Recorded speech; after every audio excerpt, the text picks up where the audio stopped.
And we have another administration that's doing the same thing. We have increased wars in Afghanistan. We have Guantanamo still open. We have the use of drones.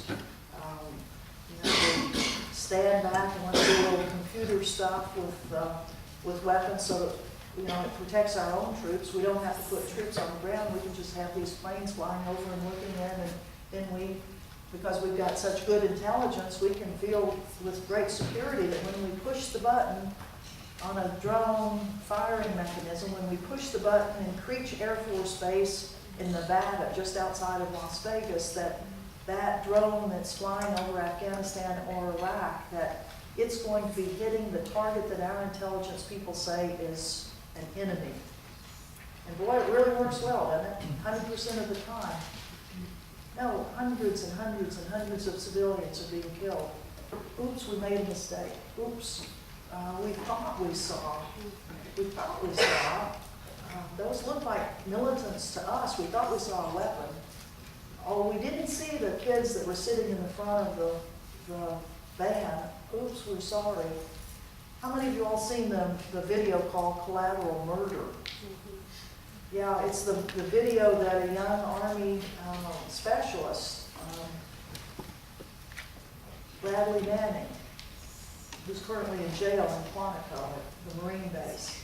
Bradley Manning saw this. He was an intelligence analyst, and he was going through some materials, and he saw this video that shows a U.S. Army helicopter standing off people in Iraq coming down the street.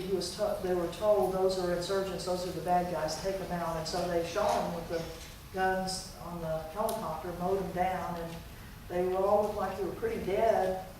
Nobody was moving until finally this one guy up at the front, you could see his arm kind of moving, and then he started crawling. And the helicopter pilot's in this very clinical tone.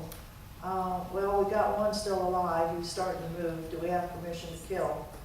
Well, we don't. And then you could hear, no permission yet. Just keep us informed. Well, he's moving a little bit more.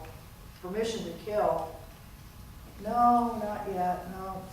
And then, well, there's a van coming up. And the van stopped, and you can see the camera on the helicopter. I mean, they zoom in, and you can see the faces of these two little kids in the front seat of the van, and then the back door of the van opens up, and a guy jumps out and is looking down and sees these people and is looking. You can see he's going to go help them, and the driver of the van gets out on the other side, and then you hear this voice. The voice is, permission to kill, we want permission to kill. They're coming, they're going to pick them up, they're going to take the bodies away. We want permission to kill right now.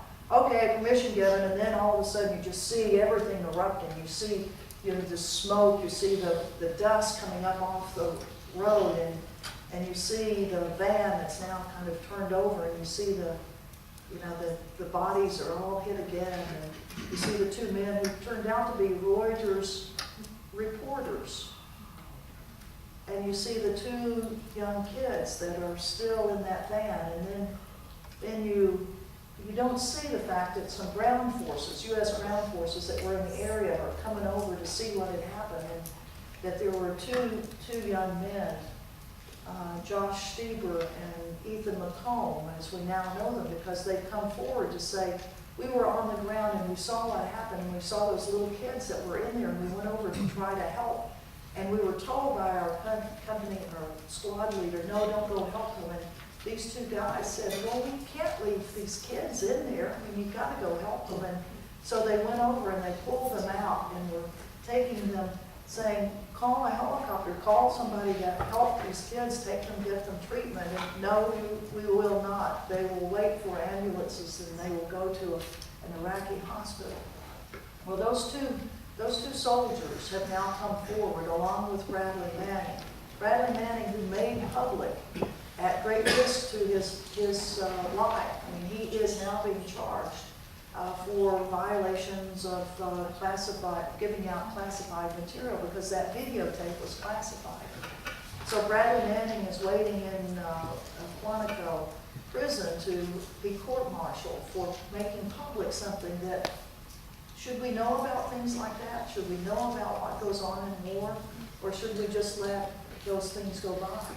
Those two other young men, Ethan and Josh, have written a letter to the people of Iraq saying, we're sorry for what we did. We're sorry about that. They speak all around the country now, and that might be another group of people that you might want to have come and speak here, because when you hear them talk about the cost of war, the cost to the Iraqis, to the Afghans, to our own military people, about what they have seen, what they've done, what the effects are on them. It's something to make us all, I hope, question what's going on in these wars.